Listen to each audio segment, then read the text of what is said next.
સુરતમાં રિક્ષામાં બેસાડીને લૂંટ ચલાવવાના ગુનામાં પોલીસે ગણતરીના સમયમાં આરોપીઓને ઝડપી લીધા છે, જેથી કતારગામ અને મહિધરપુરામાં થયેલી લૂંટના ગુનાનો ભેદ ઉકેલાઈ ગયો છે। રેલવે કે બસ સ્ટેન્ડ પર વહેલી સવારે આવતા પેસેન્જરોને રિક્ષામાં બેસાડી અવાવરૂ જગ્યાએ લઈ જઈને લૂંટી લેવામાં આવતા હોય છે। આરોપીઓ ઝડપાઈ જતા મુખ્ય આરોપી ઇમરાન સામે અગાઉ 27 ગુના નોંધાઈ ચૂક્યા હોવાનું સામે આવ્યું છે। ડીસીપી પિનાકિન પરમારે કહ્યું કે 2 ગુના નોંધાયા હતા। વહેલી સવારે બસ કે ટ્રેન મારફતે આવનારને રિક્ષામાં બેસાડીને લૂંટ ચલાવવામાં આવી હતી। આ અંગે તપાસ હાથ ધરવામાં આવી હતી, જેમાં 4 આરોપીઓને ઝડપી લેવામાં આવ્યા છે। ઇમરાન ઉર્ફે બીડી કુલ 27 ગુનામાં અગાઉ ઝડપાઈ ગયો હતો। નઝામુદ્દીન શેખ સહિત એક બાળ આરોપી ઝડપાયો છે, જ્યારે એક સલાબતપુરામાં ઝડપાયો છે। આ ચારેય આરોપીઓ આ પ્રકારના ગુનામાં માહેર છે।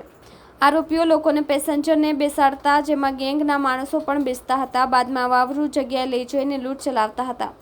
આવો જ બનાવ બન્યાની જાણ થતાં પોલીસ દ્વારા તાત્કાલિક તપાસ કરીને બંને અલગ અલગ બનાવમાંથી કુલ 4 આરોપીઓને ઝડપી લીધા છે। સોનાની બુટ્ટી, બ્રેસલેટ અને ઘડિયાળ સહિતનો મુદ્દામાલ કબજે કરવામાં આવ્યો છે। ધાક ધમકી આપીને લૂંટી લેવામાં આવતા હતા। આરોપીઓ સાથે ચપ્પુ પણ રાખતા હતા। કતારગામ અને મહિધરપુરા બંનેમાં નોંધાયેલા ગુનામાં આરોપીઓ સામેલ હતા। ગઈકાલે સુરત શહેરના ઝોનથી 3 વિસ્તારમાં 2 પોલીસ સ્ટેશન કતારગામ અને મહિધરપુરા ખાતે આઈપીસી 392, 397, જીપી એક્ટ 135 મુજબ 2 અલગ અલગ ગુના રજીસ્ટર થયેલા હતા, જેની એમઓ એ રીતની હતી કે જે અર્લી મોર્નિંગમાં રેલવે સ્ટેશન કે બસ સ્ટેશનથી જે મુસાફરો આવે, આ મુસાફરોને રિક્ષામાં બેસાડીને આગળ લઈ જઈ અવાવરૂ જગ્યાએ ઊભા રાખી અને એમને લૂંટી લેવામાં આવતા હતા। તો આવા 2 ઇન્સિડન્ટ ગઈકાલે રાત્રે 2 થી 4 વાગે અર્લી મોર્નિંગમાં 2 ગુના અલગ અલગ પોલીસ સ્ટેશનમાં દાખલ થયેલા હતા। આ ગુનાની ગંભીરતાને ધ્યાને લઈ ઇમિડિયેટ મહિધરપુરાની ડિસ્ટર્બની ટીમ કામે લાગી અને ગણતરીના કલાકોની અંદર જ 4 આરોપીઓને પકડી લીધેલા છે અને તેમની પાસેથી તમામ મુદ્દામાલ રિકવર કરેલો છે, જેની અંદર જે મેઇન મુખ્ય આરોપી છે ઇમરાન ઉર્ફે બીડી, જે કામરેજનો રહેવાસી છે, જે અગાઉ 27 વખત અલગ અલગ ગુનાઓમાં પકડાયેલો છે। તે સિવાય એક સગીર વયનો બાળક પણ છે।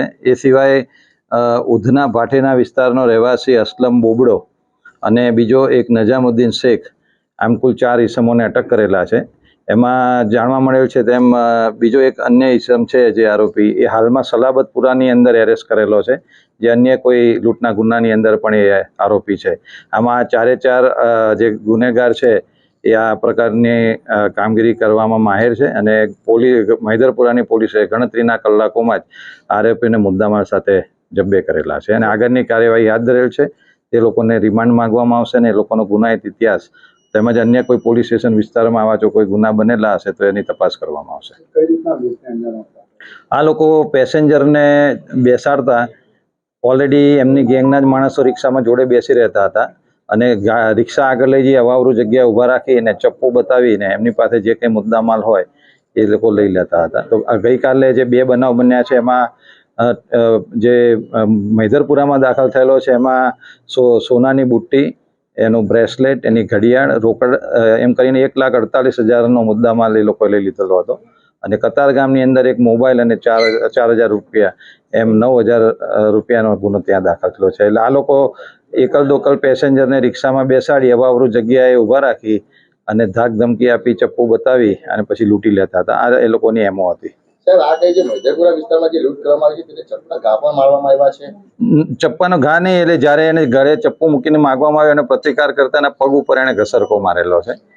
એટલે એ લોકો ચપ્પુ જોડે રાખીને આ રીતે એ લોકો કામ કરતા, એટલે 392, 397 આઈપીસી મુજબ ગુનો દાખલ કરેલ છે। કતારગામ અને મહિધરપુરામાં બંનેમાં આ આરોપી છે? હા, બંનેની અંદર આ આરોપી છે અને કદાચ સલાબતપુરામાં પણ એક કદાચ ગુનો દાખલ થયો છે, જેની તપાસ ચાલુ છે।